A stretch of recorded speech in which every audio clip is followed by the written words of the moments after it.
नमस्कार, मैं पायल शुक्ला। आप सभी का स्वागत है न्यूज डंका हिंदी में। साड़ी भारतीय संस्कृति की पहचान है। साड़ी एकमात्र ऐसा परिधान है जो पारंपरिक और आधुनिक फैशन में बिल्कुल फिट बैठता है।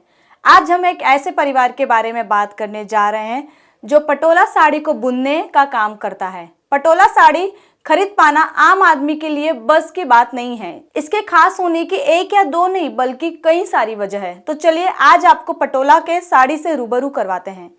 पटोला साड़ी की खास बात यह है कि यह हाथों से बनाई जाती है। वहीं गुजरात में सालवे परिवार पटोला साड़ियों की 900 साल पुरानी विरासत को जिंदा रखे हुए हैं।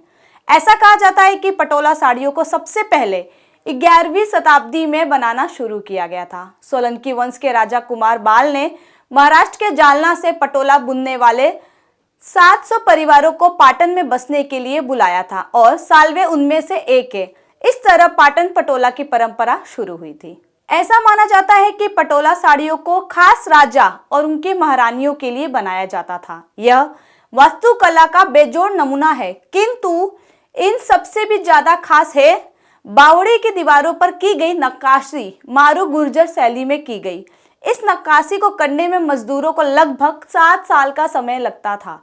इसी नक्काशी को पटोला साड़ियों पर चित्रित किया जाता था। बुनकर बताते हैं कि नक्काशी में केवल 4 तरह की आकृतियां हैं जिसे आपस में इस तरह जोड़ा गया कि यह हर दीवार पर अलग अलग दिखाई देती है।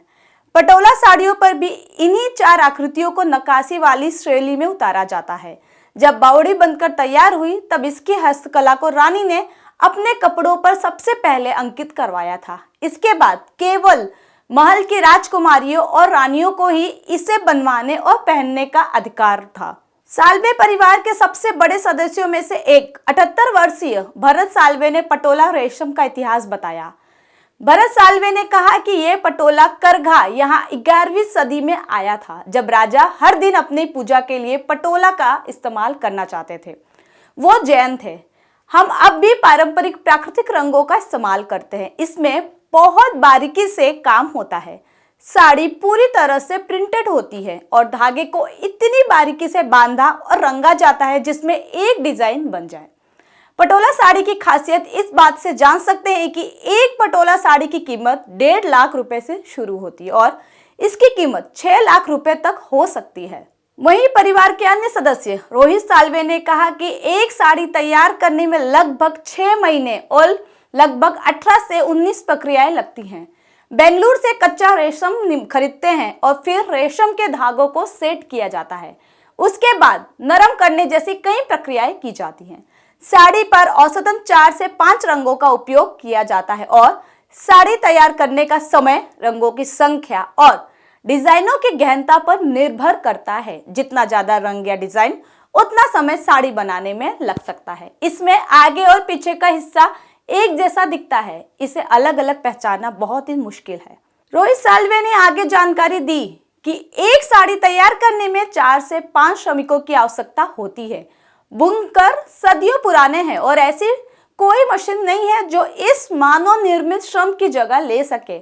वहीं उसी परिवार के राहुल ने कहा कि उन्होंने आर्किटेक्ट में ग्रेजुएशन किया है, लेकिन अपना अच्छा खासा करियर छोड़कर परिवार की परंपरा को उन्होंने अपनाया और पिछले 22 सालों में इसमें महारत हासिल कर ली है। उन्होंने कहा कि बाजार में नकली पटोला साड़ी भी है जो सस्ती दरों पर बेची जा रही है। राहुल का कहना है कि लोगों को समझना होगा कि असली पटोला साड़ी को सस्ता नहीं बनाया जा सकता है।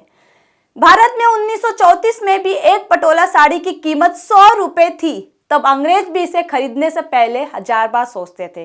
आज भी सबसे ज्यादा ऑर्डर भारत के बाद ब्रिटेन से आते हैं। बुनकर विदेशों में साड़ियों से ज्यादा दुपट्टे और स्टॉल बनाकर बेच रहे हैं। बता दें कि गुजरात का प्रसिद्ध पटोला हथकरघा हाल ही में तब सुर्खियों में आया जब प्रधानमंत्री नरेंद्र मोदी ने इंडोनेशिया के बाली में G20 बैठक के दौरान साल्वे परिवार द्वारा बनाई गई इतालवी प्रधानमंत्री जियोर्जिया मेलोनी को पाटन पटोला दुपट्टा भेंट की।